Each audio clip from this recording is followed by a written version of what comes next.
रोज की तो चाय और दही बनाए। वैसे तो हमारा घर हमारा होता है, जिनमें हम खुद रहते हैं और रहते हैं हमारे परिवार के और लोग। लेकिन कभी आपने सोचा है कि हमारे घर में कुछ और लोग भी रहते हैं? लोग नहीं, जानवर।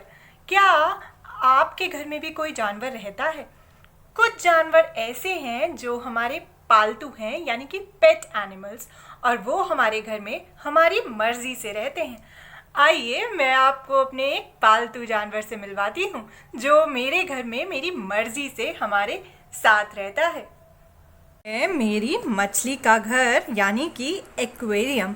और देखो तो ध्यान से, इसमें है ये सफ़ेद रंग की सुंदर सी मछली रानी, यानी कि हमारी फिश।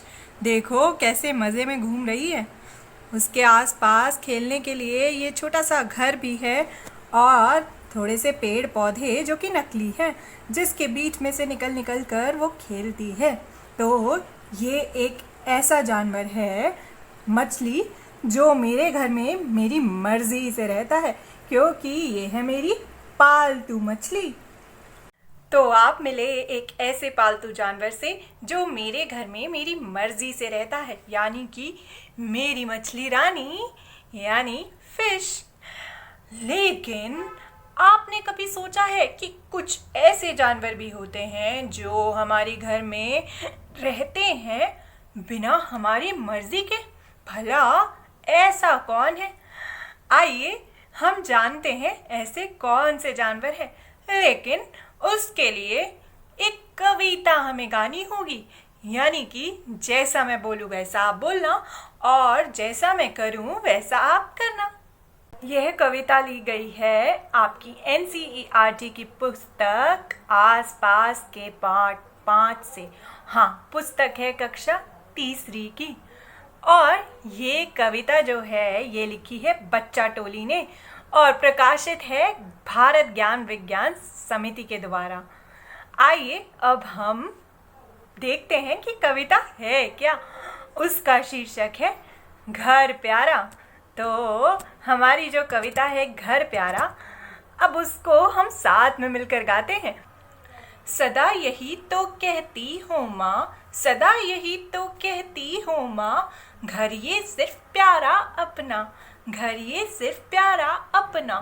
पर मैं कैसे मानूँ माँ, पर मैं कैसे मानूँ माँ, घर ये है कितनों का अपना, घर है ये कितनों का अपना। देखो तो कैसे ये चूहे खेल रहे हैं पकड़म पकड़ी, देखो तो कैसे ये चूहे खेल रहे हैं पकड़म पकड़ी। कैसे मच्छर टहल रहे हैं, कैसे मच्छर टहल रहे हैं, कैसे मस्त पड़ी है मकड़ी, कैसे मस्त पड़ी है मकड़ी। और छिपकली को तो देखो, और छिपकली को तो देखो, चलती है कैसे गश्त लगाते, चलती है कैसे गश्त लगाते।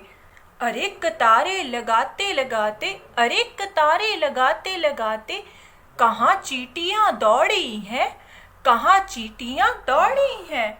और उधर आंगन में देखो, और उधर आंगन में देखो, पंछी कैसे झपट रहे हैं, पंछी कैसे झपट रहे हैं। बिल्कुल दीदी मेरे जैसे, बिल्कुल दीदी मेरे जैसे, किसी बात पे लड़ रहे हैं, किसी बात पे झगड़ रहे हैं। इसीलिए तो कहता हूँ माँ, इसीलिए तो कहता हूँ माँ, घर ना समझो सिर्फ हमारा, घर ना समझो सिर्फ हमारा। सदा सदा से जो भी रहता, सदा सदा से जो भी रहता, सबका ही है घर ये प्यारा, सबका ही है घर ये प्यारा। तो कैसी लगी आपको ये कविता? कविता में हमने जाना कि कितने सारे जानवर हैं जो हमारे साथ हमारे घर को बांटते हैं। हम तो सोचते हैं कि घर सिर्फ हमारा है, लेकिन उस घर में रहते हैं बहुत सारे और भी जानवर। जैसे कि सबसे पहले कौन था कविता में? सबसे पहले तो थे चूहे जो दौड़ लगा रहे थे, मच्छर टहल रहे थे, मकड़ी मस्त पड़ी थी, छिपकली पहरा देती चल रही थी, यानी गश्त लगाती, और कतारों में यानी लाइन में चल रही थी चींटियां। और आंगन में कौन झगड़ रहा था? आंगन में पंछी झगड़ रहे थे, झगड़ नहीं रहे थे मतलब आपस में कुछ बात कर रहे थे लगता है। तो ये सारे जानवर हमने देखे कविता में, जो हमारे घर में रहते हैं, हमारे साथ घर बांटते हैं। क्या असल में भी आपने इन जानवरों को अपने घर में देखा है? तो क्या घर सिर्फ आपका हुआ या घर इन जानवरों का भी हुआ? है तो ये आपका घर, लेकिन उसे बांटते हैं ये जानवर भी, क्योंकि ये पूरी दुनिया तो उनका ही घर है ना। तो जहाँ जहाँ वो रहते हैं वही उनका घर, और हमारे घर में भी वो हमारे साथ रहते हैं। कुछ जानवर मछली रानी की तरह हमारी मर्जी से हमारे पालतू जानवरों के यानी पेट एनिमल्स के रूप में हमारे साथ रहते हैं।